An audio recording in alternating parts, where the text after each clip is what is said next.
അത്രയും സ്റ്റെപ്പ് കയറ്റാൻ നേരം അമ്മയ്ക്ക് ബുദ്ധിമുട്ടായിട്ട് പഠിത്തം നിർത്താന്ന് വരും സാഹചര്യത്തിൽ പറഞ്ഞായിരുന്നു. അപ്പൊ ശ്രുതി പറഞ്ഞു, ഇല്ല അമ്മയെ കൊണ്ടുപോവാ, ഞങ്ങള് നോക്കിക്കോളാം. ഞങ്ങൾ എപ്പോഴും കൈ ഇങ്ങനെ കോർത്ത് പിടിച്ചാണ് ഇരിക്കുന്നത്. ഞാൻ ലാലേട്ടനെ കാണണം. അത് ഞാൻ ഇവക്ക് കൊടുത്ത വാക്കാണ്. പറ്റത്തില്ല, മഴയൊക്കെ നനയാൻ ഒരു ദിവസം നനയുമല്ലേ. അതെ. പിന്നെ എന്തായാലും എനിക്ക് ഇവളെയും വിട്ടുപോകാൻ പറ്റത്തില്ല, ഇവക്ക് എന്തായാലും എന്നെയും വിട്ടുപോകാൻ പറ്റത്തില്ല. അപ്പൊ ഇവള് ഈ വീൽചെയറിനെ കുറെ കാര്യങ്ങൾ ചെയ്യുന്നുണ്ട്. അപ്പൊ അതിന്റെ ഒരു ഭാഗമാവാൻ എനിക്കും സാധിക്കണം. അപ്പൊ അവളുടെ കൂടെ എല്ലാത്തിനും ഞാൻ എന്തായാലും സപ്പോർട്ടായിട്ട് നിൽക്കും. ഞങ്ങള് പരിചയപ്പെട്ടതിന് ശേഷം ഞങ്ങള് കാണാതിരുന്ന ദിവസങ്ങൾ ഉണ്ടായിട്ടുണ്ട്, എങ്കിലും മെസ്സേജ് അയക്കാതെയോ വിളിക്കാതെയോ ഇരുന്ന ദിവസങ്ങൾ ഉണ്ടായിട്ടില്ല. ശരി, ഒരു ദിവസം പോലും ഉണ്ടായിട്ടില്ല. അങ്ങനെ എന്തെങ്കിലും ഒരു രീതിയിൽ നമ്മള് കോണ്ടാക്ട് ചെയ്യും. ഞങ്ങള് പരസ്പരം ഹ്യൂമൻ ഡയറിയാണ്. ഒരു ദിവസം നടന്ന എല്ലാ കാര്യങ്ങളും ഷെയർ ചെയ്തിരിക്കും, അല്ലെങ്കിൽ ഉറക്കം വരില്ല. +1 പഠിക്കുമ്പോഴാണ്. അന്ന് ചെറുതായിട്ടൊന്ന് സംസാരിച്ചതേ ഉണ്ടായിരുന്നുള്ളൂ. പിന്നെ ഒരു ദിവസം അമ്മ വന്നപ്പോഴത്തേക്കിനും ഓട്ടോയുടെ സൗണ്ട് കേട്ടപ്പോഴത്തേക്കിനും ശ്രുതിയും ഗോപിക എന്ന് പറഞ്ഞ ഫ്രണ്ടും ഉണ്ട്, അവർ രണ്ടുപേരും കൂടി എന്നെ പിടിക്കാൻ വേണ്ടി വന്നു. അന്ന് സ്റ്റെപ്പായിരുന്നു. അങ്ങനെ അമ്മയുടെയും ഇവരുടെയും ഹെൽപ്പ് കൊണ്ട് പതുക്കെ കയറി അങ്ങനെയാണ് പോയത്. അങ്ങനെയാണ് ഇവരായിട്ട് കുറച്ചും കൂടി ഒരു അറ്റാച്ച്മെന്റ് തോന്നിയത്. അവള് നല്ലൊരു ഹെൽപ്പാണ്. ഞങ്ങൾ അപ്പുറത്തിപ്പുറത്ത് നിന്നാണ് അവളെ പിടിച്ച് കൊണ്ടുപോകുന്നത്. ഞാൻ ചിലപ്പോ പറയാറുണ്ട്, അമ്മയെക്കാട്ടിലും എന്നെ പിടിക്കാൻ വശവും കാര്യങ്ങളും എല്ലാം ശ്രുതിക്കാണ് എന്ന്. ഇപ്പം സ്കൂള് വിട്ട് കഴിഞ്ഞാലും അമ്മ വിളിക്കാൻ വരുന്നിടം വരെ ഇവളിരിക്കും. വീട്ടിൽ വന്നു കഴിഞ്ഞ് എല്ലാ കാര്യങ്ങളും കുറച്ച് കഴിഞ്ഞുമ്പോ പിന്നെ രാത്രി ആവുമ്പോ വിളിക്കും, 1-2 മണിക്കൂർ സംസാരിക്കും. അന്നത്തെ ദിവസം നമ്മൾ ഡിസ്കസ് ചെയ്യും എങ്ങനെയായിരുന്നു, പിന്നെ എന്തൊക്കെ സംഭവിച്ചു, വീട്ടിൽ നടക്കുന്ന ഓരോ ചെറിയ കാര്യങ്ങളും അങ്ങോട്ടും ഷെയർ ചെയ്യും. ഞങ്ങള് പിന്നെ ഡിഗ്രിക്കും ഒരുമിച്ചായിരുന്നു പഠിച്ചത് UT കോളേജില്. അവിടെ ആദ്യത്തെ കോളേജില് 16 സ്റ്റെപ്പ് ഉണ്ടായിരുന്നു. അപ്പൊ ആ 16 സ്റ്റെപ്പും കയറി ക്ലാസ്സിൽ ചെല്ലുന്നത് അമ്മയും ശ്രുതിയുടെയും ബാക്കി ഫ്രണ്ട്സിന്റെയും സഹായം കൊണ്ടാണ്. ക്ലാസ്സില് പഠിത്തം മുടങ്ങാതെ അത്രയും സ്റ്റെപ്പ് കയറ്റാൻ നേരം അമ്മയ്ക്ക് ബുദ്ധിമുട്ടായിട്ട് പഠിത്തം നിർത്താന്ന് വരും സാഹചര്യത്തിൽ പറഞ്ഞായിരുന്നു. അപ്പൊ ശ്രുതി പറഞ്ഞു, ഇല്ല അമ്മയെ കൊണ്ടുപോവാ, ഞങ്ങള് നോക്കിക്കോളാം. ആ ഒരു ധൈര്യത്തിന്റെ പുറത്താണ് അമ്മയും പിന്നെ അല്ല പിടിച്ച് കയറും. അമ്മ പിടിക്കും. അപ്പൊ ഇവര് കാല് പതുക്കെ പൊക്കി വെച്ചു. അത് എപ്പോഴും പറയും. ഇവിടെ ഇപ്പൊ അമ്മ പോകണ്ടെന്ന് പറഞ്ഞാലും ഇല്ല എനിക്ക് പോയേ പറ്റൂന്ന് പറയും. അപ്പോഴായിരിക്കും ഞാൻ വിളിച്ചു പറയുന്നത്, എടി ഞാനിന്ന് വരത്തില്ല എന്ന്. അപ്പൊ അമ്മ ഞാൻ പോകുന്നില്ലെന്ന് പറയും. അപ്പഴേ അമ്മയ്ക്ക് മനസ്സിലാവും എന്തായാലും എച്ചു ഒന്നും വരുന്നില്ല എന്ന് പറഞ്ഞു.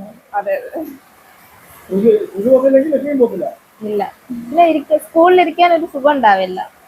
ഞങ്ങൾ എപ്പോഴും കൈ ഇങ്ങനെ കോർത്ത് പിടിച്ചാണ് എപ്പോഴും ഇങ്ങനെ പിടിച്ചായിരിക്കുന്നത് ക്ലാസ്സില്. എനിക്ക് 10ാം ക്ലാസ് കഴിഞ്ഞപ്പം സയൻസോ ഹ്യൂമാനിറ്റീസോ ആയിരുന്നു ഇഷ്ടമുള്ളത്. പിന്നെയാണ് കൊമേഴ്സ്. അമ്മയ്ക്ക് ബാങ്ക് ജോലിയൊക്കെ വാങ്ങിക്കാൻ വേണ്ടിയിട്ട് അമ്മയാണ് കൊമേഴ്സ് എടുക്കാൻ പറഞ്ഞത്. അങ്ങനെ എടുത്തു. അതാണ് എൻ്റെ ലൈഫിലെ ഏറ്റവും വലിയ ബ്ലെസ്സിങ് ആയിട്ട് മാറിയത്. ഞാൻ എപ്പോഴും ചിന്തിക്കാറുള്ളതും പ്രൗഡ് ആവുന്നതും ഒരു കാര്യമാണ്, ആ ഒരു ഡിസിഷനാണ്. 10ാം ക്ലാസ്സിൽ 80% ഉണ്ടായിരുന്നു. എൻ്റെ ലൈഫിൽ മറക്കാൻ പറ്റാത്തൊരു കാര്യം എന്ന് വെച്ച് കഴിഞ്ഞാല്, കോളേജിൽ പഠിക്കുമ്പം ക്ലാസ്സിലുള്ള എല്ലാവരും ടൂർ പോയി. അപ്പം ശ്രുതിയും ഗോപികയും ആശയും ഇവര് ടൂർ പോയില്ല. പകരം ഇവരെ എന്നെയും കൊണ്ട് കൊല്ലത്ത് പോയി. അത് ഇവർക്ക് ഡിസംബറിൽ അത് NSS ക്യാമ്പ് കഴിഞ്ഞിട്ട് വന്ന ടൈമായിരുന്നു. ഇവർക്ക് ചിലപ്പം കൊല്ലത്ത് പോകുന്നത് ചെറിയ കാര്യമായിരിക്കും, പക്ഷെ വീട്ടിൽ തന്നെ ഒതുങ്ങിയിരുന്ന എന്നെ സംബന്ധിച്ചിടത്തോളം അതൊരു വലിയ കാര്യമായിരുന്നു. അന്ന് ഞാൻ പിടിച്ചു നടക്കുമായിരുന്നു. അന്ന് അവിടെ കൊണ്ടുപോയി ലൈറ്റ് ഹൗസിൽ പോയി, ചിൽഡ്രൻ പാർക്കിൽ പോയി. അത് ഒരുമിച്ച് ആ ഒരു ദിവസം ഫുള്ള് ഒരുമിച്ച് സ്പെൻഡ് ചെയ്തു. അത് ഒരിക്കലും മറക്കാനാവാത്ത നിമിഷങ്ങളിൽ ഒന്നാണ്. അതുപോലെ തന്നെ ഞങ്ങള് ഡിഗ്രി കഴിഞ്ഞിട്ട് പിന്നെ ശ്രുതി MCOM പഠിച്ചു, ഞാൻ MBA ആയിരുന്നു. അപ്പം എക്സാമിന് കൊണ്ടുപോകാൻ അമ്മയ്ക്ക് വയ്യാതിരുന്ന ദിവസങ്ങളിലൊക്കെ എന്നെ ശ്രുതിയാണ് എക്സാമിന് അവിടെ കൊണ്ടുപോയിരുന്നത്. MBAക്ക്. ഈ ശ്രുതി കല്യാണം കഴിഞ്ഞാലും ഈ ഫ്രണ്ട്ഷിപ്പും ഈ ബോണ്ടും ഇതുപോലെ തന്നെ തുടർന്നു പോകും. ഇത് ഞങ്ങളൊരു സ്പെഷ്യലായിട്ട് കാണുന്ന ഒരു ഫ്രണ്ട്ഷിപ്പാണ്. ദൂരോട്ട് വിടത്തില്ല. പോണ്ടേ? അപ്പൊ ദൂരോട്ട് വേണ്ട. എന്നാലും ഒരു ഫോൺ മതി, കോളിലൂടെ പെട്ടെന്ന് ഓടി വരാം. അത്ര ദൂരെ പോകത്തുള്ളൂ എന്തായാലും. ചേച്ചിക്കും SMA തന്നെയായിരുന്നു. SMA എന്ന് പറഞ്ഞ അസുഖമായിരുന്നു. അപ്പം 13ാം തീയതി ഹോസ്പിറ്റലിൽ കൊണ്ടുപോയിട്ട് ഒരു ശ്വാസമുട്ടലായിട്ട് കൊണ്ടുപോയതാണ്. അങ്ങനെ അവർ പറഞ്ഞൊരു ഓപ്പറേഷൻ വേണമെന്ന്. അങ്ങനെ പിറ്റേ ദിവസം ഞായറാഴ്ച എനിക്ക് രാവിലെ ജോലിയായിരുന്നു. ഞാൻ ജോലിക്ക് കയറിയപ്പോൾ ഞാൻ ശ്രുതി അപ്പോഴാണ് വിളിച്ചു പറയുന്നത്. ഞാൻ രാത്രിയിലായിരുന്നു കൊണ്ടുപോയത്. ഞാൻ വിളിച്ചു പറഞ്ഞു, ഇങ്ങനെ ചേച്ചി ഹോസ്പിറ്റലിൽ പോയി, എനിക്ക് സങ്കടമാണെന്നും പറഞ്ഞ് സംസാരിച്ചു. അത് കഴിഞ്ഞിട്ട് ഞാൻ വർക്ക് ചെയ്തു. കുറച്ച് കഴിഞ്ഞപ്പോൾ ഞാൻ ഒറ്റയ്ക്ക് ഉണ്ടായിരുന്നല്ലോ വീട്ടിൽ. അപ്പൊ എനിക്ക് ഭയങ്കര സങ്കടമായിട്ട് ഞാൻ ശ്രുതിയെ ഒന്നും കൂടി വിളിച്ച് ഹലോ സംസാരിച്ചപ്പോഴത്തേക്കും ശ്രുതി ഗേറ്റിന്റെ അവിടെ എത്തി. എനിക്ക് ഒന്ന് കാണണം, നിന്നെ ഒന്ന് കാണണം എന്ന് പറയാൻ വേണ്ടിയാണ് വിളിച്ചത്. അപ്പോഴത്തേക്കിനും അവള് ഞാൻ ദാണ്ട് വീട്ടിന്റെ ഫ്രണ്ടിൽ എത്തിയെന്ന് പറഞ്ഞു. പിന്നെ ചേച്ചിയുടെ ഓപ്പറേഷൻ കഴിയുന്നിടം വരെയും അവൾ എൻ്റെ കൂടെ തന്നെ ഉണ്ടായിരുന്നു. ഞാൻ അത്രയും കരഞ്ഞപ്പോഴും സങ്കടപ്പെട്ടപ്പോഴും എൻ്റെ കൂടെ നിന്ന് എന്നെ സമാധാനിപ്പിച്ചത് ശ്രുതിയാണ്. ഇതാണ് ചേച്ചി. ചേച്ചിക്ക് ഓപ്പറേഷൻ കഴിഞ്ഞിരുന്നു, പക്ഷെ എന്നിട്ടും ഒരു ഇൻഫെക്ഷൻ ആയി. പിന്നീട് അങ്ങനെ ഒരു 8 മാസം മുൻപ് മരിച്ചുപോയി.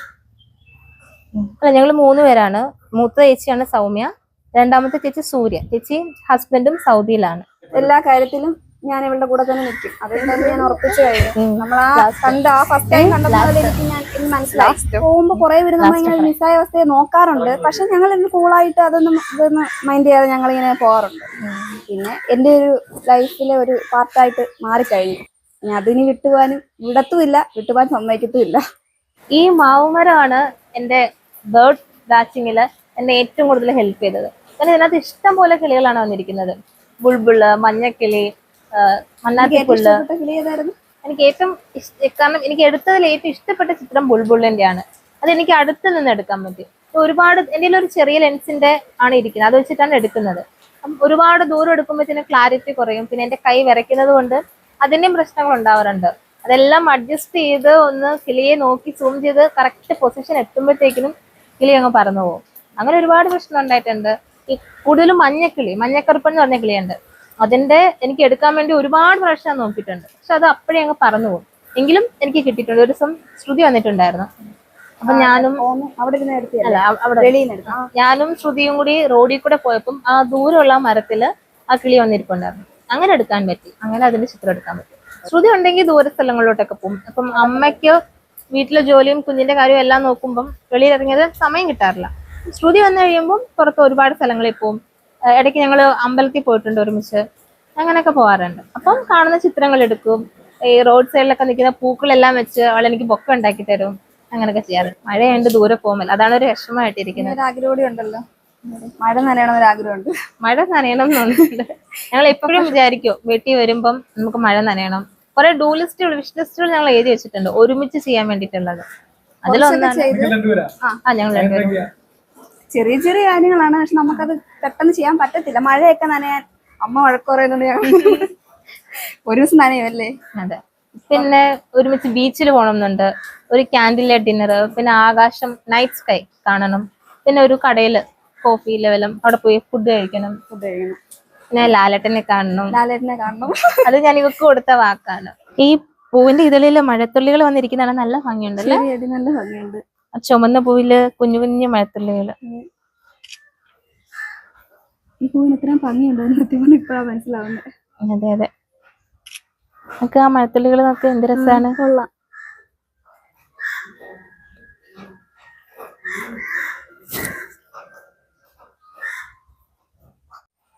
ഇന്നിപ്പോ മഴ മാറിയിട്ട് ഞങ്ങള് വെള്ളോട്ടൊക്കെ ഒന്ന് ഇറങ്ങി എക്സ്പ്ലോർ ചെയ്യാൻ വേണ്ടിയാ. അതായത് റെഡിയായി വന്നതാ, പക്ഷെ മഴ ചതിച്ചു. കുഴപ്പമില്ല, മഴ മാറിയിട്ട് ഒന്ന് ഫോട്ടോസ് ഒക്കെ എടുക്കണം അല്ലേ. പരിസ്ഥിതി ദിനമൊക്കെ അല്ലേ. അപ്പൊ ഇവിടെ കുറെ ആഗ്രഹങ്ങളായ, അവിടെ വലിയ ആഗ്രഹമായിരുന്നു ഇങ്ങനെ പരിസ്ഥിതി ദിനത്തിന് എന്തെങ്കിലുമൊക്കെ. അപ്പൊ ഫോട്ടോസ് ഒക്കെ ഇടാൻ വേണ്ടിട്ട് കുറച്ച് ഫോട്ടോസ് എടുക്കണം. അതൊരു ദിവസം സാധിക്കും. അതെ. കൈയൊക്കെ നനച്ചു, അങ്ങനെ നനഞ്ഞിട്ടുണ്ടെന്നല്ലാതെ മൊത്തത്തിൽ അങ്ങനെ മഴയിൽ നിന്നിട്ടില്ല. ഒരാഗ്രഹമല്ലേ, ചെറിയൊരാഗ്രഹം. മറ്റുള്ളവർക്ക് ചെറിയതായിട്ടും തോന്നുന്ന പല കാര്യങ്ങളും നമ്മൾ ഇതുവരെ എക്സ്പീരിയൻസ് ചെയ്തിട്ടില്ലാത്തതുകൊണ്ട് അതൊരു വലിയ കാര്യമായിട്ടാണ്. എന്റെ പേര് ലക്ഷ്മി. ഞങ്ങളിപ്പം പത്തനാപുരത്താണ് താമസിക്കുന്നത്. വീട്ടിൽ അച്ഛനും അമ്മയും ഞങ്ങൾ 3 പേരാണ്. മൂത്ത ചേച്ചിക്കും SMA തന്നെയായിരുന്നു. ചേച്ചി ഇപ്പം 8 മാസത്തിന് മുമ്പ് മരിച്ചുപോയി. രണ്ടാമത്തെ ചേച്ചി സൂര്യ, പിന്നെ ഞാൻ ലക്ഷ്മി. ഇത് ശ്രുതി. അതെ അതെ.